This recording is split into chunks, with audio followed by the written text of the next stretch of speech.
نو یوه خبره ده چې مصیبت کله رالی پر مصیبت باندې صبر کول، او دویمه د خپل عقیدې او د خپل زړه د تسلی دپاره خپل تقدیر مخته ایښول. ځکه چې الله تعالی انسانان پیدا کوي د مځکې او د اسمانو د پیدایش څخه 50,000 کاله مخکې.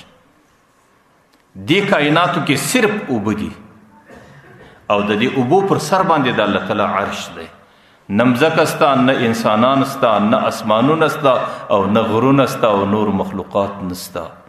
انسانان د دې څخه الله تعالی د 50,000 کاله بعد پیدا کوي. دې وخت کې د ټولو څه مخکې الله تعالی قلم پیدا کوي.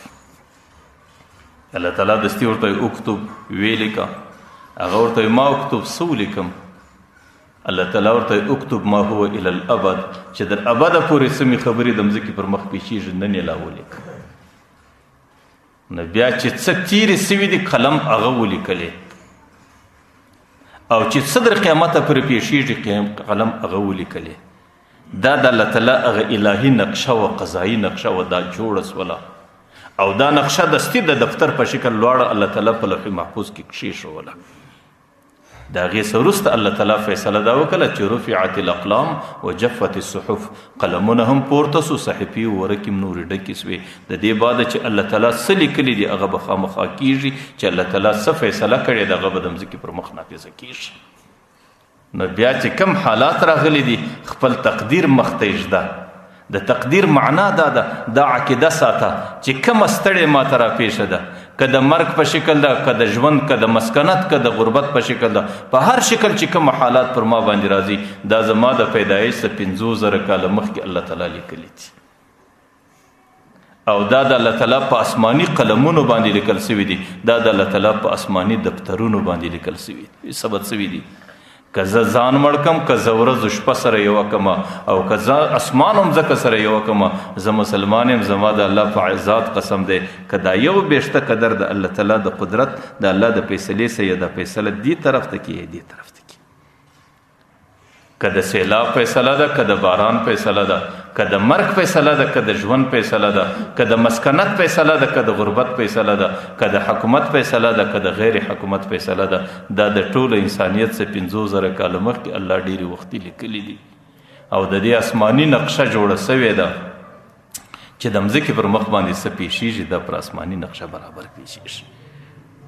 نو دویم چې کله د مصیبت په وخت کې سړی د هغې آسماني نقشې لحاظ کول، هغه په دماغ کې راګرځول او د هغې په ذریعه باندې په دې خپل غم کې لږ سپکاوی راوستل. لکه دا ثابته خبره هم د پیغمبر علیه صلات وسلام روایت حضرت ام سلمه رضی الله عنها را نقل کوي، زموږ د مؤمنانو مور ده. هغې وایي د خیبر په موقع باندې پیغمبر علیه صلات وسلام ته د بزې په غوښو کې یو یهودي زنانې زار ورکړ، او چې کله کال به تیر سو دوباره به هغه ورځې رالی، نو په هغه ورځو کې به هغه زهرو پیغمبر علیه السلام ته ډېر تکلیف ورکوی. پیغمبر علیه صلات وسلام به پر هغه موقع باندې دستي یاده کړه، ولګورئ دا نن چې زه د زهرو کم تکلیف محسوسوم دا هغه زهر دی، دا هغه فیصله ده، او دا زما د زهرو هغه خوراک دی چې زما د پیدایش څخه 50,000 کاله مخکې الله ماله لیکلی ول، او زه د الله تعالی په هغه فیصله راضي یم، او ما د الله تعالی پر هغه فیصله باندې اطمینان او امنا ښکاره کړې ده. د الله تعالی په هغه فیصله کې زه هیڅ چونو چرا نسم کولی، ځکه دا زما د پیدایش څخه 50,000 کاله مخکې لا لیکل سوې وه. نو دې فیصله کې به زما نفع وي، په دې کې به زما ګټه. او مقصود مې دا دی چې کله غم رالی 2 و 3 خبرې د هغو ډېر لحاظ کول.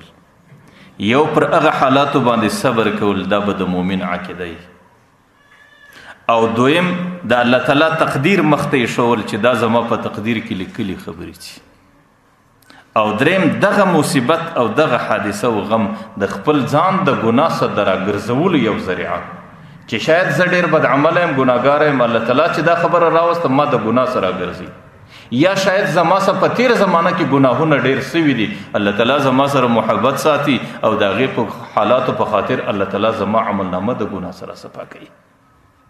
نو بیا به دا د الله تعالی رحم بولې، دا به د الله تعالی وسیله بولې، او دا به د خپلو ګناهونو د مغفرت ذریعه بولې، یا به دا د خپل ځان دپاره د ګناهو څخه د راګرځولو یو ترتیب بولې. نو په دې حالاتو کې به بیا دغه مصیبتونه او دا غمونه او دا حالات پر مسلمان باندې څه سپکي، ځکه دا به د مسلمان دپاره د تسلی ذریعه وي. نو الله تعالی دې زموږ او ستاسو زندگی د پیغمبر علیه الصلاۃ والسلام پر تعلیماتو برابره کړي، چې کوم مصیبتونه دي، کومې حادثات دي، کومې واقعات دي، الله تعالی دې په دنیا کې زموږ د ګناهونو مغفرت وګرځي. الله تعالی دې د مرګ څخه وروسته زموږ د جنت لویه ذریعه وګرځي. الله تعالی دې دا څو خبرې قبول کړي.